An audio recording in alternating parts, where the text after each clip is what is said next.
Alors ce soir, Bamako, à l'image de plusieurs autres localités du Mali, vivent depuis quelques semaines dans un climat alternant le chaud et le froid. Ce phénomène climatique habituel prend fin avec l'installation de la saison froide. Mais à quand cette saison? La réponse dans ce journal.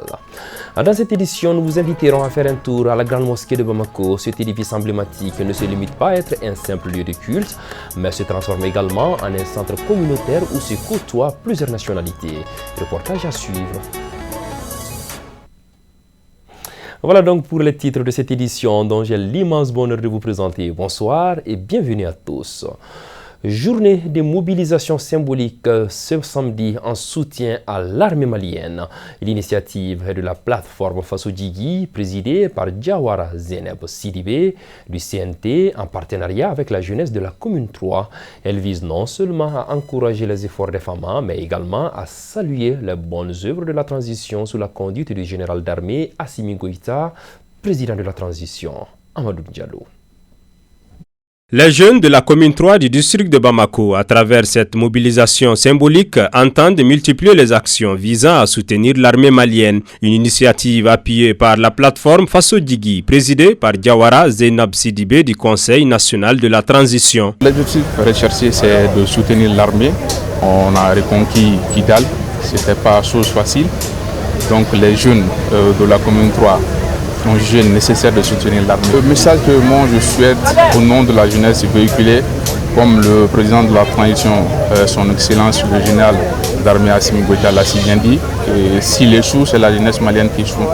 Donc nous allons mettre tout en œuvre pour que la transition réussisse et que l'armée aille de l'avant. La présente activité, qui a pour but également de procéder à une sensibilisation des différentes couches sociales autour des bonnes œuvres de la transition, a vu la participation des femmes de la commune qui ont répondu à l'appel. Une démarche saluée par les représentants du Haut Conseil islamique de la commune 3 du district de Bamako. Quand on parle de l'armée, on parle de toute la nation. Donc s'il y a un soutien par rapport à l'armée, je pense que tout citoyen doit au moins faire son devoir pour ce grand soutien. Donc l'objectif, c'est une sensibilisation à travers l'affichage des différentes affiches sur les grandes artères, au niveau des quartiers, au niveau des marchés. Créée en 2020, la plateforme Fasso-Djigui a mené plusieurs autres activités en commune 3 du district de Bamako, notamment dans le domaine culturel, de l'éducation, l'assainissement et dans le domaine humanitaire. Les causes de la délinquance juvénile et quelles solutions peut-on trouver? C'est autour de cette réflexion que l'association Djigui à Mali a engagé le débat dans une conférence sur la délinquance juvénile ce samedi, par elle organisée à l'école fondamentale de Senou. Il s'agit de sensibiliser le public sur les conséquences de ce fléau afin d'y faire face. L'événement est à sa 20e édition. Cheikh Oumar Kamara. Sensibiliser la jeunesse sur les conséquences des stupéfiants, des armes légères et des violences physiques, c'est l'objectif principal de cette conférence débat.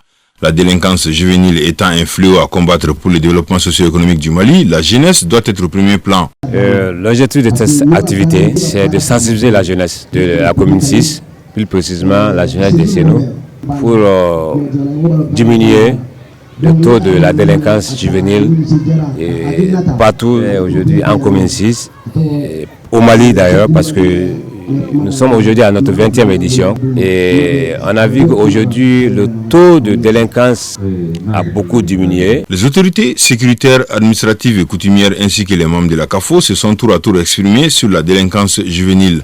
Les participants ont eu droit à un sketch de sensibilisation. Tu es à l'origine de nombreuses souffrances sur nos terres sacrées. En tant que marraine, je lance un appel d'abord aux parents.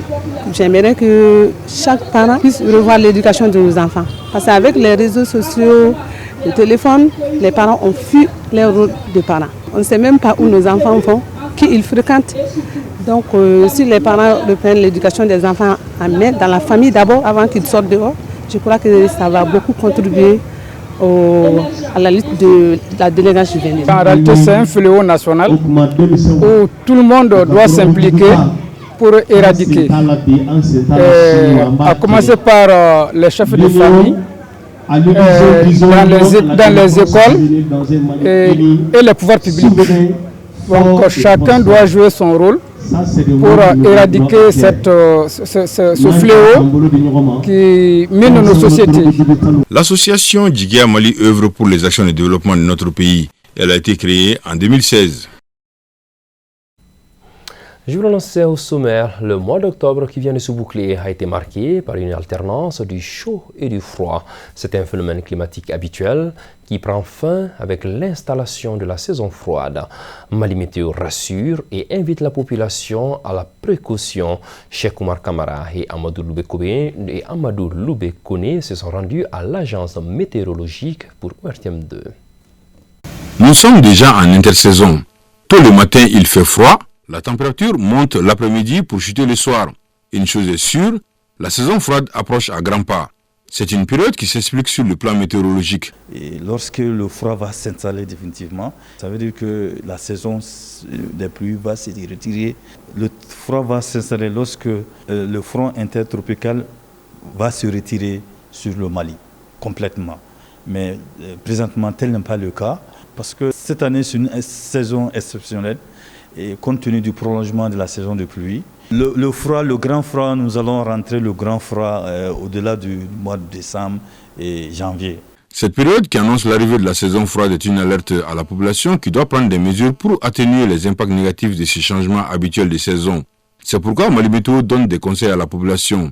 Donc nous dirons tout simplement à la population de prendre soin des âges extrêmes, les enfants et les personnes qui ont un certain âge, et aussi que les personnes atteintes de maladies sensibles à ce genre d'événements se protègent mieux avec les bavettes et autres choses. Et nous invitons la population à nous suivre régulièrement, et tout en leur avertissant qu'après cette période humide, nous entrerons dans la vraie saison sèche.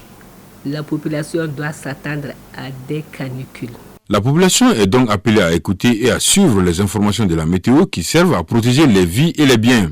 Cette année, il a fait très chaud, les pluies ont été abondantes et il fera aussi froid. C'est ce qu'on appelle l'an El Niño dans les jargons météorologiques. Au cœur de Bamako, la grande mosquée, symbole de l'identité culturelle malienne, s'élève majestueusement avec son architecture unique alliant tradition et modernité. Cet édifice emblématique ne se limite pas à être un simple lieu de culte, mais se transforme également en un centre communautaire où se côtoient plusieurs nationalités, attirant de milliers de fidèles et de visiteurs. Mohamed Bari nous invite à faire un tour sur place dans ce reportage.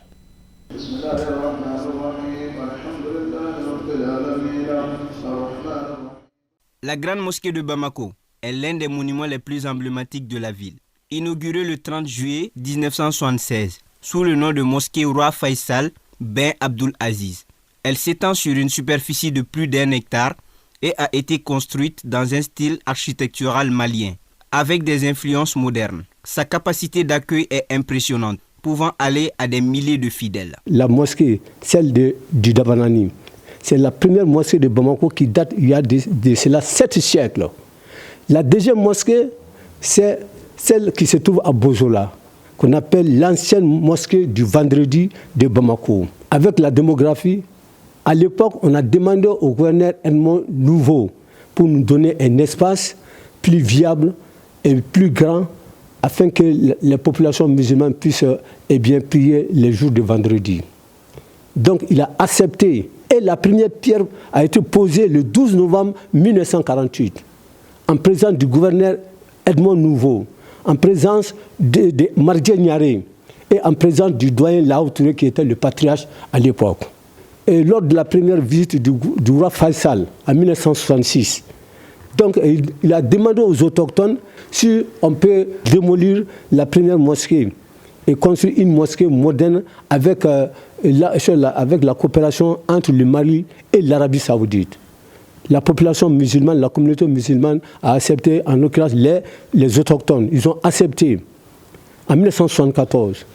Et cette mosquée-là, nous sommes jusqu'à présent autorité morale et les clés, nous gardons les clés. L'architecture de la mosquée est caractérisée par ses grandes coupoles et ses minarets élancés qui dominent le paysage urbain de Bamako. La mosquée est non seulement un lieu de culte, mais aussi un centre communautaire important où se déroulent diverses activités religieuses et sociales.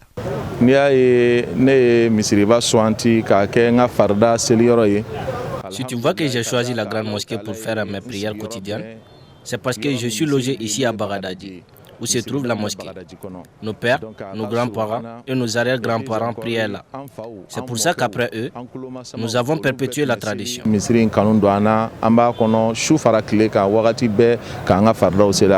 La grande mosquée de Bamako, en plus de son rôle spirituel, attire aussi de nombreux visiteurs, tant locaux qu'étrangers, qui viennent admirer sa beauté.